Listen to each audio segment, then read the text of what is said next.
Ave Regina, Mater misericordiae, vita dulcedo, estes nostra salve. The Lord be with you. A reading from the Holy Gospel according to Mark.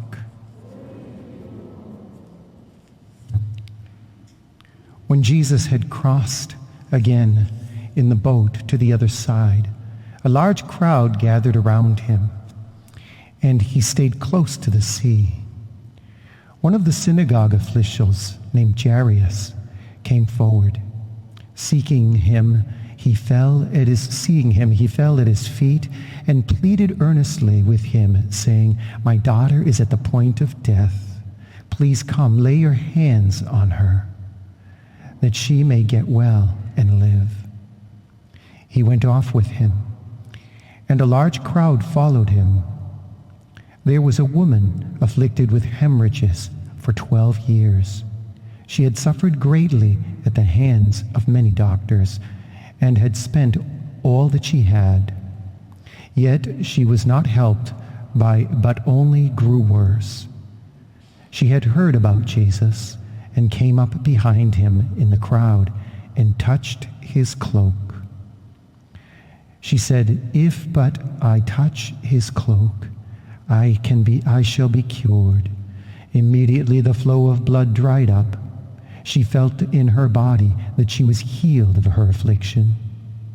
Jesus, aware at once that power had gone out of him, turned around in the crowd and asked, "Who has touched my clothes?"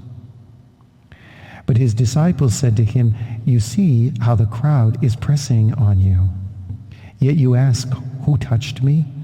And he looked around to see who had done it. The woman, realizing what had happened to her, approached in fear and trembling. She fell down before Jesus and told him the whole truth. He said to her, "Daughter, your faith has saved you. Go in peace and be cured of your affliction." While he was still speaking, people from the synagogue official's house arrived and said, "Your daughter has died. Why trouble the teacher any longer?" Disregarding the message that was reported, Jesus said to the synagogue official, "Do not be afraid. Just have faith." He did not allow anyone to accompany him inside except Peter, James, and John, and the brother of James. When they arrived at the house of the synagogue official, he caught sight of commotion, people weeping and wailing loudly. So he went in and said to them, "Why this commotion and weeping?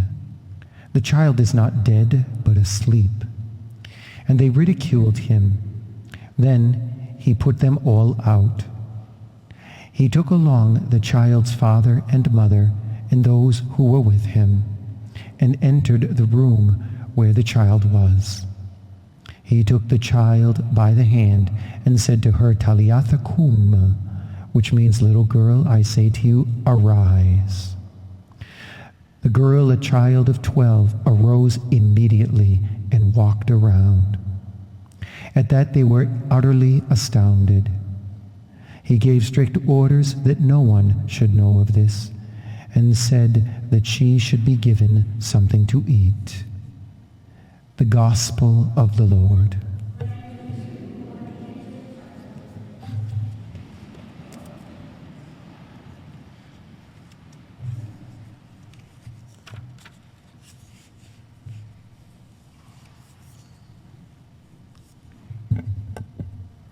I could only wonder at the words in 2 Samuel today. David crying out, weeping, "My son Absalom, if only I had died instead of you, my dear son." As I was reading this, I saw an image of God's fatherhood and his love for us, even when we go wrong, which Absalom did. His mishaps and his betrayal did not affect David's love for him. It only made him have a love that grew deeper. And I can't help but think that this is how God is with us. We may stray, we may betray, but his love does not stop. And I dare say that he must weep for us at times because of the messes we get ourselves into. David is crying and weeping over this son of his. If only I had died instead of you.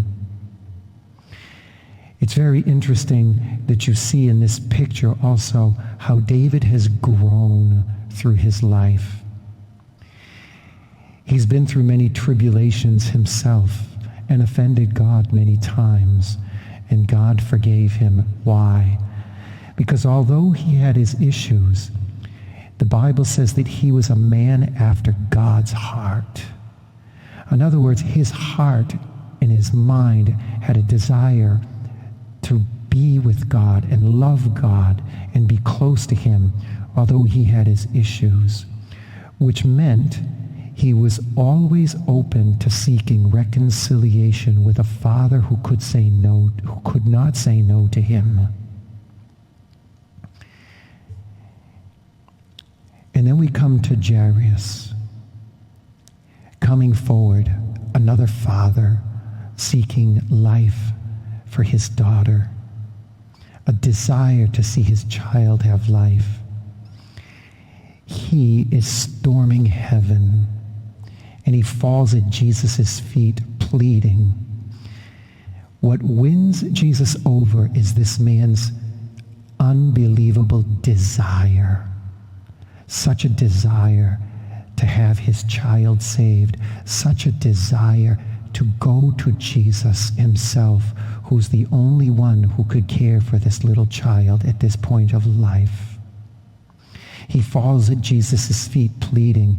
You can see how earnest he is, how eager he is, how hurt he is, but seeing on the horizon the possibility of life in abundance. Earnestly with him, please come to my house.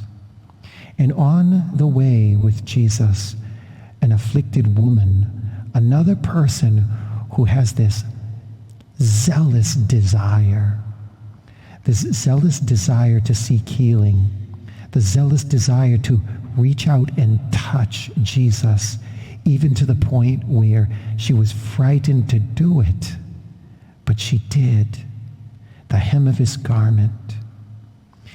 And she experienced the healing as well, the healing of God. You could see the work of Jesus infiltrating these three hearts, the heart of David, the heart of Jairus, the heart of his daughter, and the heart of this woman caught in all the afflictions, where Jesus would finally say to her, "Little girl, get up and rise." Momentarily, we will get up and rise. Do you have the desire to get up and rise for Jesus? I pray that that desire is overflowing in your heart when it's time to stand for Holy Communion, where your desire will be fulfilled with the presence of Jesus Christ as we rise and walk and come and receive Jesus and his healing power, his healing balm. But not to touch the hem of the garment, but to touch literally body, blood, soul, and divinity of Jesus Christ. Oh, that we could have the hardened desire of these three characters in our readings today. That desire of David, the desire of Jairus, the desire of the little girl, the desire of this woman caught in the hemorrhages. Oh, that we would receive with a heart's desire to always come back to the mercy of Jesus, Jesus promises in the gospel, no one who comes to me will I ever reject.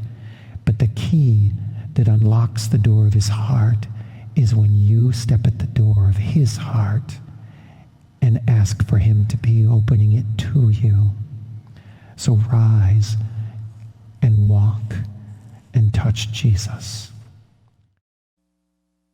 Regina Celi, letare, alleluia, qui